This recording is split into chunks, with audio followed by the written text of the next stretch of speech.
আপনাদেরকে বলে দেয় আজকে রাজনৈতিক দল হিসেবে বিএনপির কথা আমরা সবচেয়ে বেশি বলবো। বিএনপির এত কিসের দায়? বিএনপির দায় কয়েক কারণে। নাম্বার ওয়ান, ফ্যাসিবাদ বিরোধী আন্দোলনের সর্ববৃহৎ রাজনৈতিক দল বিএনপি। এই বিএনপির প্রতিষ্ঠাতা জিয়াউর রহমান দিল্লির বিরুদ্ধে যাবার কারণেই তাকে শহীদ হতে হয়েছে।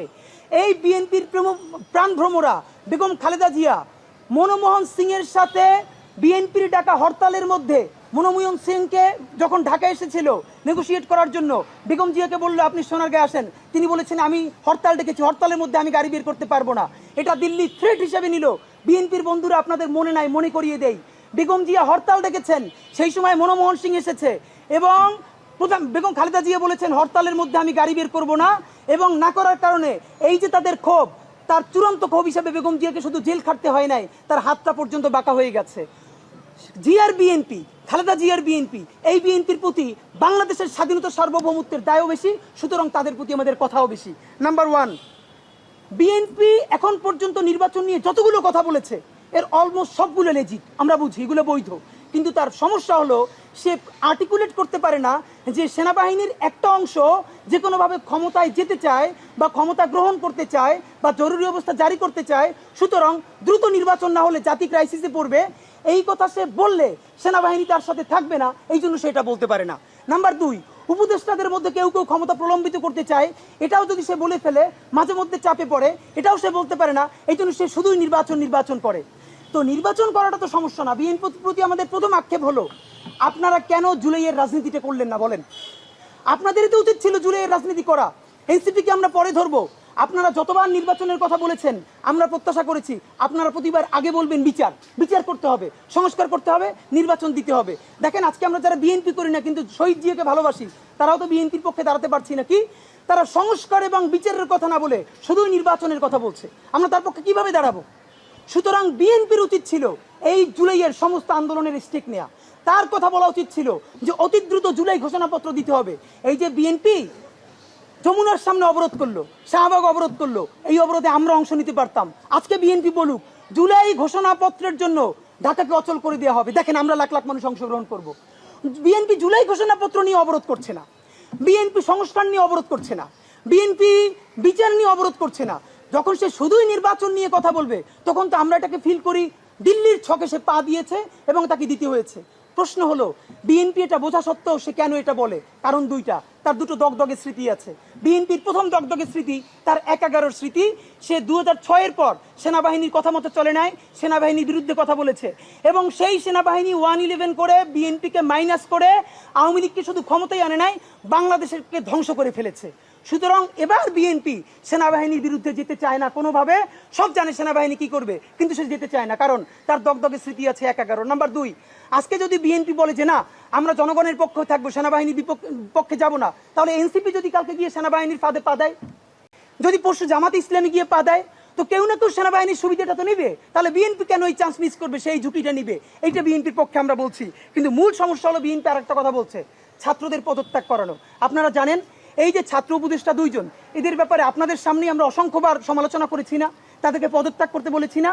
জুলাইয়ের ছাত্র মানেই শুধু এনসিপির দুইজন ছাত্র না, ছাত্র মানে ছাত্র দলও, জুলাইয়ের ছাত্র মানে ছাত্র শিবিরও, জুলাইয়ের ছাত্র মানে বাংলাদেশের আপামর ছাত্র জনতা।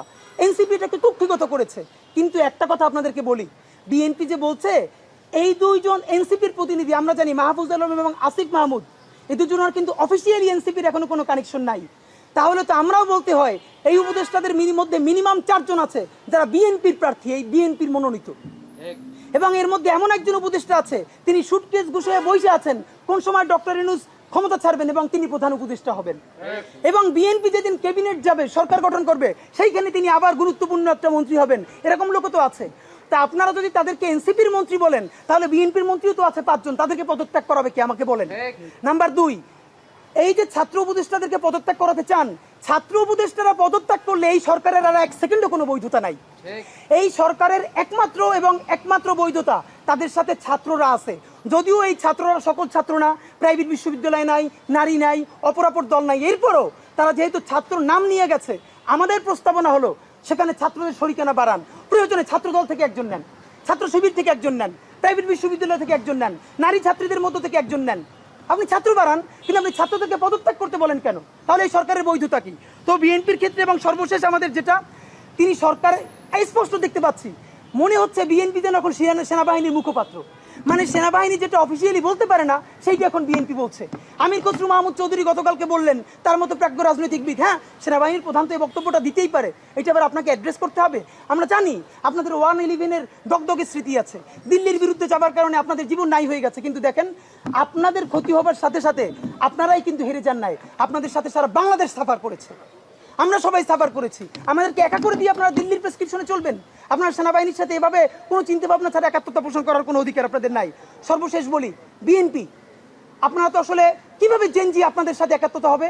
দেখলাম দুদু উনি তো ফ্যাসিবাদ বিরোধী আন্দোলনের নেতা, তিনি বললেন বিএনপির যত কর্মী আছে প্রস্রাব কইরা দিলে নাকি সব ভাইসে যাবে এই অন্য অন্য। আপনাকে বিনীত অনুরোধ করি, গত 16 বছর আপনার প্রস্রাব করতে নিষেধ করছে কেডা? মানে গত 16 বছর আপনি প্রস্রাব করেন নাই কেন? আল্লাহর রাস্তায় বলেন। মানে আবারও বিএনপিকে বলে, জামাত ইসলামী বলে মুরব্বীদের মুখে টেপ মারেন, পিছনে বসাই রাখেন। এই আন্দোলনে যত শহীদ হয়েছে, যত যোদ্ধা, তাদের গ্রুপ, এইজ গ্রুপ 21 থেকে 35, বিএনপি জামাত ইসলামী সকলে আপনারা তরুণদেরকে সামনে আনেন। এই মুরব্বীদের কি কথা বলে দেখেন, বলে প্রস্রাব করলে ভেসে যাবে। এটা তো আওয়ামী লীগ তো বললে আমরা জিভে ছেড়ে ফেলতাম, এখন তো আওয়ামী লীগের চেয়ে উনি কি কথা বললো। তা আপনার একটা কথা বলি, এত প্রস্রাব যখন পেটে নিয়ে 16 বছর রয়েছেন, 28 অক্টোবর 2023 পল্টনের সামনে যখন সমাবেশ হয়েছে,